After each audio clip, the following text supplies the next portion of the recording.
الحمد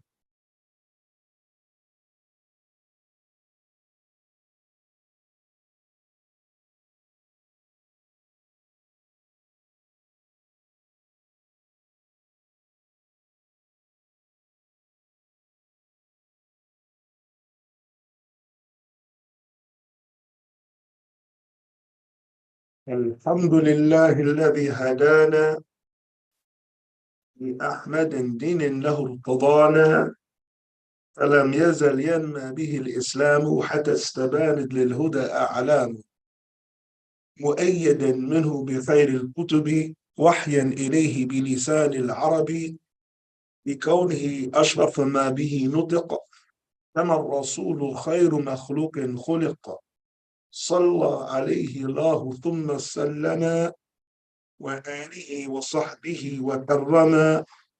والبعد فالعلم جليل القدر، وفي قليله مفاد العمر، فابدأ بما هو الأهم فالأهم، فالحازم بادع فيما يستتم، فإنه من يتقن بعض الفن يضطر للباقي ولا يستغني. أما بعد. So we're in class 24 of an ayah a day. Alhamdulillah Rabbil Alameen. And the last ayah we stopped at was talking about the disbelievers. I'm sorry, no. That's that's the other tafsir class. We're in never.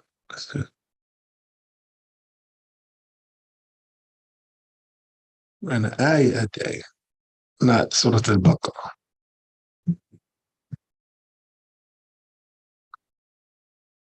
With both of the classes, basically, where I'm going through tafsir from both ends of the Quran. And Mondays and Thursdays, we're going from Al-Fatiha. And then in the mornings, we're going from Naba and come back like that. Well, we're going from Naba to Nas, and then after that, we'll begin at Mulk, finish sort of Juz Tabarak, Juz Amma. So we're coming from both ends of the Quran in tafsir class. I don't know if anybody noticed it, but we're actually going through tafsir, going through the same book, but we're going from during the nighttime, we're going from the front of the Quran, and during the morning time, we're going through the back of the Quran. Oh, to meet in the middle? Huh? To meet in the middle. Yeah. The reason for it is maybe when we come from the front of the Quran, not a lot of people are familiar with those surahs. They memorize those surahs. But when we go from the back, then it's surahs that everybody's familiar with.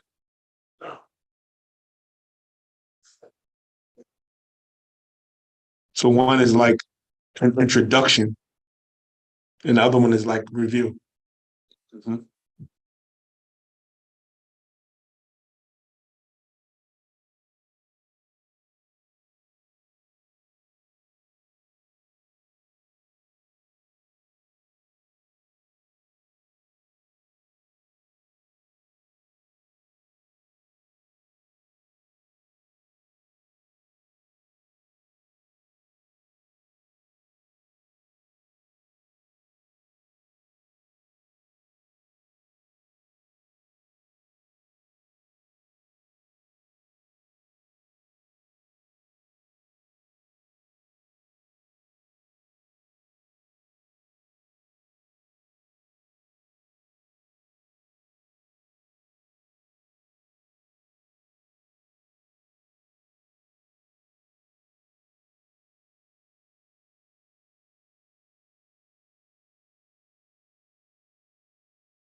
Now, so we're at the ayah.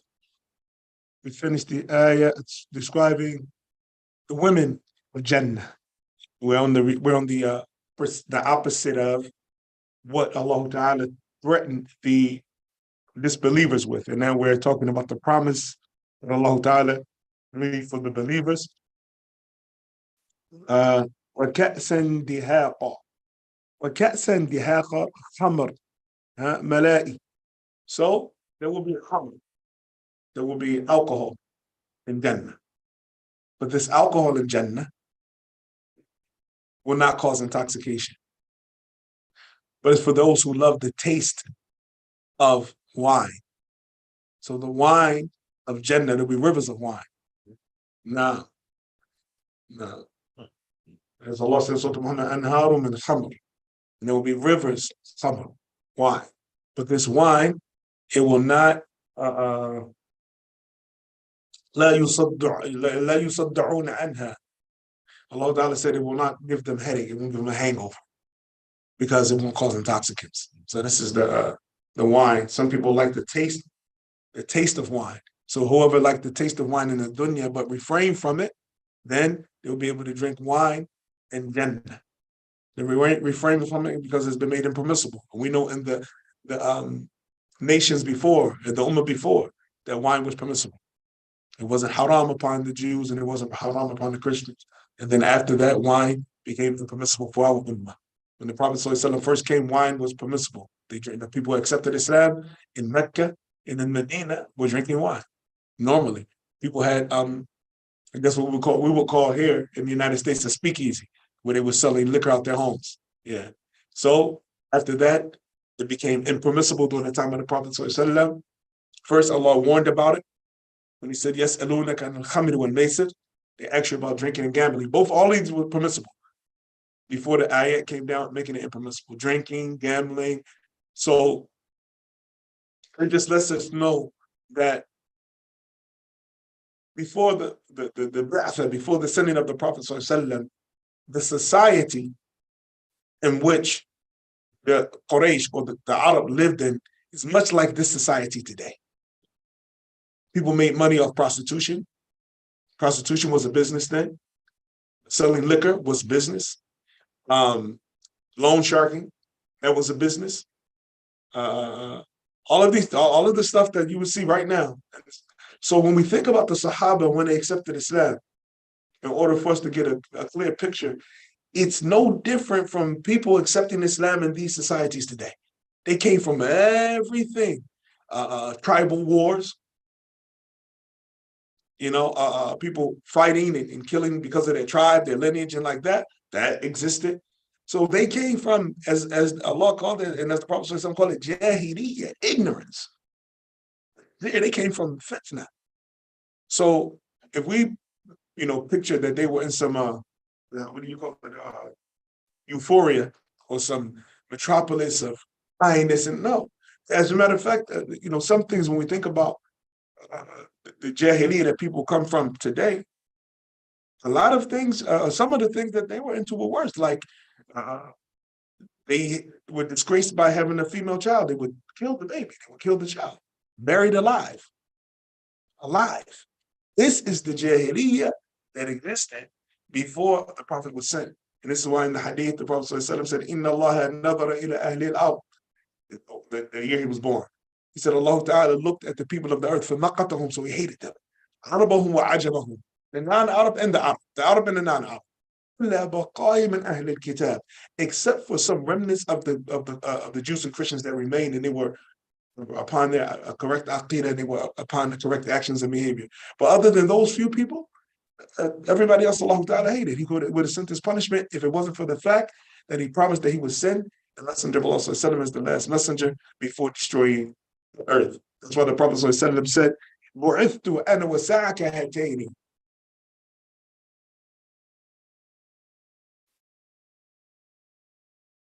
You see, the Prophet said,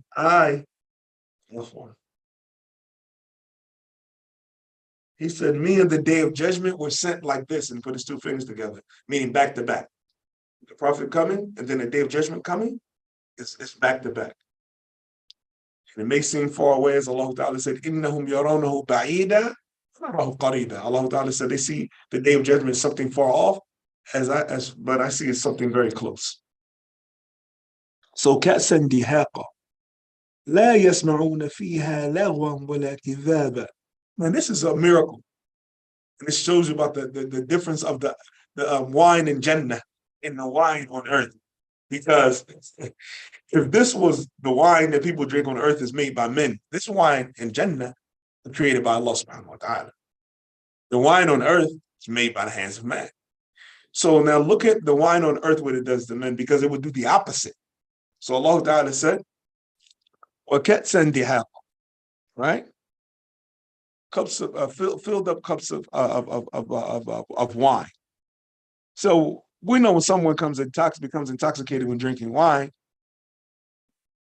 the way they talk, the way they behave. Allah said, after saying they will have cups of wine, لا يسمعون فيها لغوا ولا كذابا. They will not hear in Jannah any vain speech nor lying. Now, somebody drinks wine in the dunya, all you're going to hear is vain speech and lying. So wine, they get drunk, and that's it. That's all you're going to hear. But in Jannah, they will drink wine and not hear vain speech and lying. So it's going to be the total opposite. ولا كذابا جزاء من ربك عطاء حسابا. Now, I want to swallow the screen. Now, لا يسمعون في الجنة كلاما باطلا. So they will not hear in Jannah false speech. ولا يسمعون كذبا. Nor will they hear lies. ولا يكذب بعضهم بعضا. أو يكذب بعضهم بعضا. أو يكذب. Now, and they won't lie to each other. So we mean any lying to each other, any of that, which is a direct result of drinking wine in the dunya, that will not be the result of drinking wine in the akhirah. So just imagine this, may Allah make us from Ahlul Jannah, Ameen. Imagine this society in which wine is being drank, fine clothes are being worn, people are sitting on, thrones or relaxing on raised couches, flask that are decorated with rubies and like that.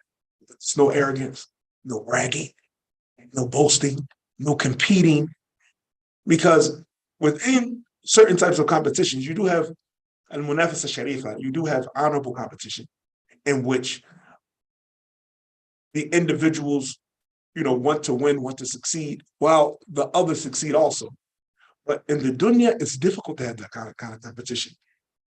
Most competitions, in order for one to want to succeed, he has to want whoever's competing with him to fail. Right? That's the problem in the dunya. That's the problem in the dunya. That in order to succeed, you have to want someone else to fail. But an honorable competition is that, okay, I want you to win, but I want to come out number one. So I'm going to strive harder. Whether the dunya says, I want you to win, but in order for my win to be solidified, you have to lose completely.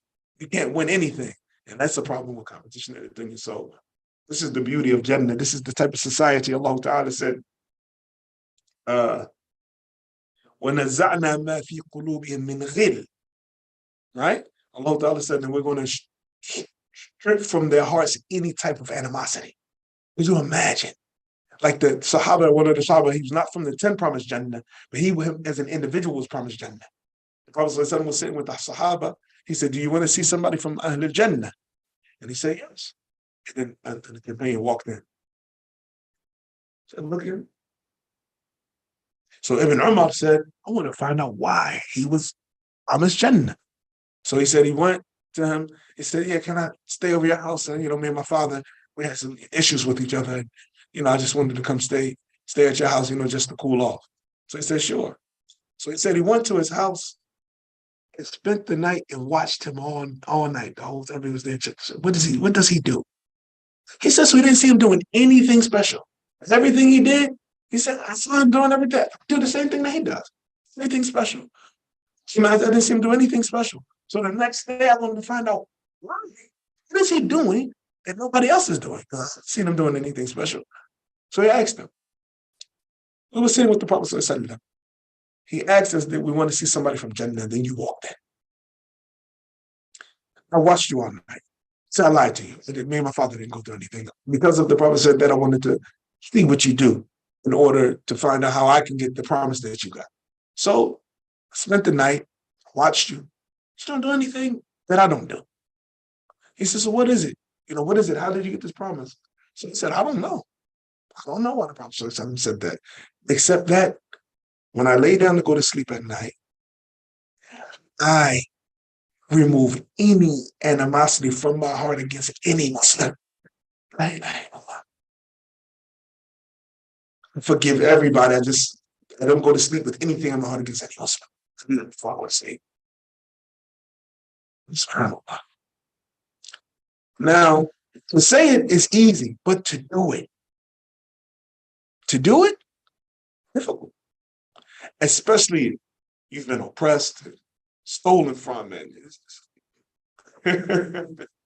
so how can a person go to sleep like that after being oppressed? It takes a lot of work. Allah Ta'ala make us able to do that. I mean, because if it got this man Jannah, maybe it will get us Jannah. I mean, so that's the description of Jannah here. There won't any lying. They won't lie to each other. There will be no vain talking, pointless, meaning pointless talking. It doesn't mean vain talking. And sometimes people go to extremes with the idea of vain talking. When you hear it, some people believe vain talking is simply talking about the dunya. But vain talking in its pure form is pointless speech about the dunya. It's not talking about the dunya. It's talking about the dunya without any point. There's no point behind it. There's no benefit in it. Also, it could be, harm in it. Backbiting, slander, embellishment in speech and things like that. That's vain talking. But people to talk about the dunya, it's not impermissible. It's not impermissible. No. See what it's saying.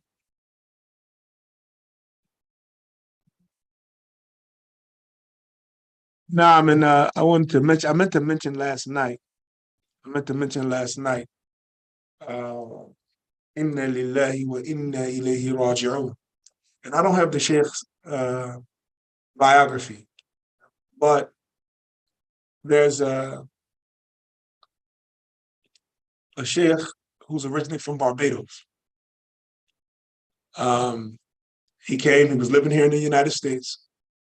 Then Allah Ta'ala blessed him to go to Saudi and study. He studied at Muhammad Ibn Saud University. Alhamdulillah, he reached the level of becoming a judge. He came back, he was living in California, giving dawah for years. His name is Sheikh Farid Abdullah. It reached me yesterday that he passed away. And the Sheikh was really beneficial. Some of the scholars came from overseas and visited him here while they were here getting medical treatment and like that.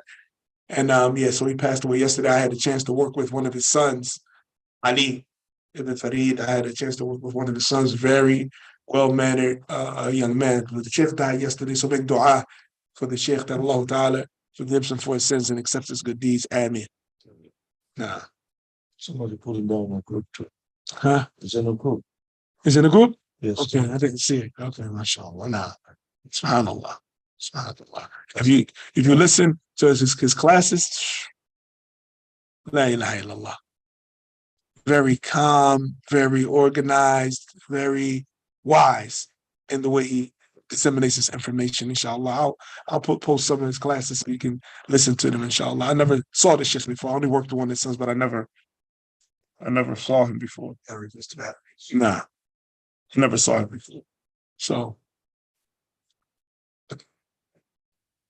inshallah, we make dua for the Sheikh and ask Allah subhanahu wa ta'ala, the most important thing, that Allah forgives him for any sins and mistakes and accepts all his good deeds. That's what we all want. I mean, all we want is all our sins to be forgiven and everything we do good to be accepted. Everything we did wrong, we want it to be wiped off, and everything we do good, we want it to be accepted. That's really what the goal. The goal. Nah. So we'll stop here.